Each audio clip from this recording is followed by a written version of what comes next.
আসসালামু আলাইকুম রহমতুল্লাহি ওবারাকাতুহু।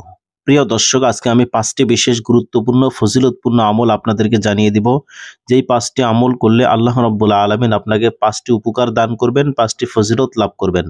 প্রিয় দর্শক, চলুন তাহলে সেই 5টি আমল কি আমরা জেনে নেই। প্রথম আমলটি হচ্ছে, বান্দা যে দোয়া পড়লে সৃষ্টির অনিষ্ট থেকে বেঁচে থাকবে। অর্থাৎ যে দোয়াটি আমল করলে কোনো কিছুই আপনার ক্ষতি সাধন করতে পারবে না। হাদিস হযরত আবু হুরায়রা রাদিয়াল্লাহু তাআলা আনহু থেকে বর্ণিত, প্রিয় নবী সাল্লাল্লাহু আলাইহি ওয়াসাল্লাম বলেন, যে ব্যক্তি সন্ধ্যার সময় 3 বার করে নিম্নলিখিত দোয়াটি পড়বে, সে সমস্ত কিছুর অনিষ্ট থেকে বেঁচে থাকবে, মানে কেউ তার কোনো ক্ষতি করতে পারবে না। তিনি যা কিছু অনিষ্টকারী সৃষ্টি করেছেন, অর্থাৎ মহান আল্লাহ তাআলা পৃথিবীতে অনিষ্টকারী যত জন্তু, বস্তু, জানোয়ার, পোকামাকড় ইত্যাদি সৃষ্টি করেছেন, দোয়াটি হলো এই: আউযু বিকালিমাতিল্লাহি তাম্মাতি মিন শাররি মা খালাক। এখানে বাংলা উচ্চারণও দেওয়া আছে, যারা আরবি না পারেন বাংলা উচ্চারণ দেখে আমল করবেন। আউযু বিকালিমাতিল্লাহি তাম্মাতি মিন শাররি মা খালাক। অর্থ, আমি আল্লাহর কাছে তার পরিপূর্ণ কালামের ওসিলায় আশ্রয় প্রার্থনা করি এবং আরো প্রার্থনা করি সেই সমস্ত অনিষ্ট থেকে যা তিনি সৃষ্টি করেছেন। আমলটি কিভাবে করলে ফজিলত পাবেন? বর্ণিত দোয়াটি যে ব্যক্তি প্রতিদিন সন্ধ্যার সময় নিয়মিতভাবে 3 বার করে পড়বে, আল্লাহর সৃষ্টির মাঝে অনিষ্টকারী কোনো জন্তু, জানোয়ার, কীটপতঙ্গ, পোকামাকড় ইত্যাদি জাতীয় কোনো প্রাণী বা বস্তুর তার ক্ষতি করতে পারবে না। নোট: প্রিয় নবী সাল্লাল্লাহু আলাইহি ওয়াসাল্লাম বলেন, এই দোয়াটি নিয়মিতভাবে আমল করলে ওই রাতে কোনো বিষ তার ক্ষতি করতে পারবে না। হযরত সোহাইল রাদিয়াল্লাহু তাআলা আনহু বলেন, আমার পরিবারের লোকেরা এই দোয়া শিখে তা প্রতি রাত্রে আমল করত, পাঠ করত। একদিন তাদের একটি বালিকা দংশিত হয়, কিন্তু সে রাতে কোনো যন্ত্রণা অনুভব করেনি। মানে আল্লাহ রাব্বুল আলামিন এই দোয়ার বরকতে ওই বালিকাকে, ওই মেয়েকে তিনি সুস্থ রেখেছেন। সুবহানাল্লাহ।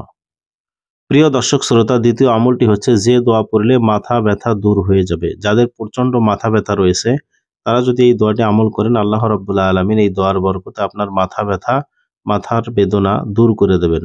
সুবহানাল্লাহ। যে দোয়া পড়লে মাথা ব্যথা দূর হয়ে যায়। যদি কোনো ব্যক্তির মাথা ব্যথা হয়, তাহলে নিম্নলিখিত আয়াতে কারিমা 3 বার পরে মাথায় ফুঁক দিলে আল্লাহর রহমতের সাথে সাথে মাথা ব্যথা দূর হয়ে যাবে। সুবহানাল্লাহ।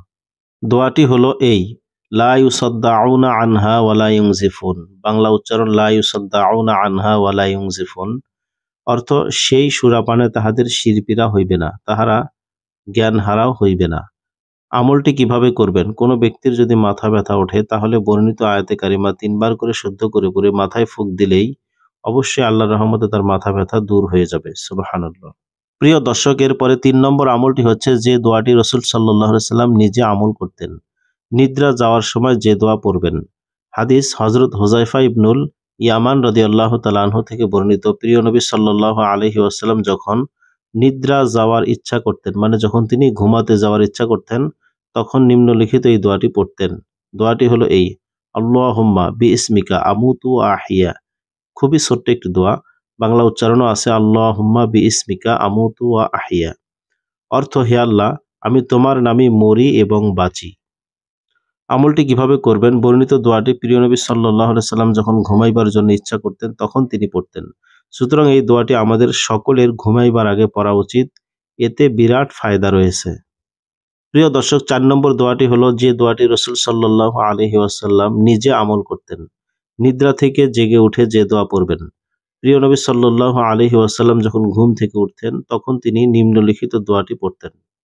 দোয়াটি হলো এই: আলহামদুলিল্লাহিল্লাযী আহইয়া নাফসি বা'দামা আমাতাহা ওয়া ইলাইহিন নুশুর। বাংলা উচ্চারণ: আলহামদুলিল্লাহিল্লাযী আহইয়া নাফসি বা'দামা আমাতাহা ওয়া ইলাইহিন নুশুর। অর্থ, সমস্ত প্রশংসা আল্লাহর জন্য, যিনি মৃত্যু দানের পর আমার এ দেহকে জীবিত করেছেন এবং তার কাছে ফিরে যেতে হবে। অথবা তিনি এই দোয়াটিও পড়তেন: আলহামদুলিল্লাহিল্লাযী আহইয়ানা বা'দামা আমাতানা ওয়া ইলাইহিন নুশুর। বাংলা উচ্চারণ: আলহামদুলিল্লাহিল্লাযী আহইয়ানা বা'দামা আমাতানা ওয়া ইলাইহিন নুশুর।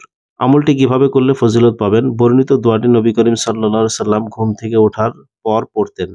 সুতরাং ইহার প্রতি আমল করা আমাদের দরকার, কেননা এতে বিরাট নিয়ামত নিহিত রয়েছে। 5 নম্বর আমলটি হচ্ছে, যে আমলটি রাসূল সাল্লাল্লাহু আলাইহি সাল্লাম নিজে আমল করতেন। আহার শেষে খাওয়ার পর প্রিয় নবী সাল্লাল্লাহু আলাইহি সাল্লাম যে দোয়া পড়তেন। হাদিস হযরত আবু সাঈদ রাদিয়াল্লাহু তাআলা আনহু থেকে বর্ণিত, তিনি বলেন, প্রিয় নবী সাল্লাল্লাহু আলাইহি সাল্লাম যখন আহার করতেন মানে কিছু খাইতেন অথবা কিছু পান করতেন, তখন তিনি নিম্নলিখিত এই দোয়াটি পড়তেন। দোয়াটি হলো এই: আলহামদুলিল্লাহিল্লাযী আত'আমানা ওয়া সাকানা ওয়া জা'আলানা মিনাল মুসলিমিন। বাংলা উচ্চারণ: আলহামদুলিল্লাহিল্লাযী আত'আমানা ওয়া সাকানা ওয়া জা'আলানা মিনাল মুসলিমিন। প্রিয় দর্শক, এখানে অর্থ দেওয়া আছে। অর্থ: সমস্ত প্রশংসা আল্লাহ তাআলার জন্য, যিনি আমাদেরকে আহার করিয়েছেন এবং পান করিয়েছেন এবং মুসলমানদের অন্তর্ভুক্ত করেছেন। প্রিয় দর্শক, এই আমলগুলো একেবারে সহিহ হাদিসের আমল। দেখুন এই যে আমলটি এখানে ২ দেখতে পাচ্ছেন, এটা তিরমিজি শরীফের হাদিসের আমল। আর উপরের যে আমলটি আছে এটা হলো মেশকাত শরীফের হাদিসের আমল, পৃষ্ঠা নং ২০৮। এমনিভাবে প্রত্যেকটি আমল সহিহ হাদিসের আমল। আল্লাহ রাব্বুল আলামিন আমাদের সকলকে আমল করার তৌফিক দান করুন। আমিন।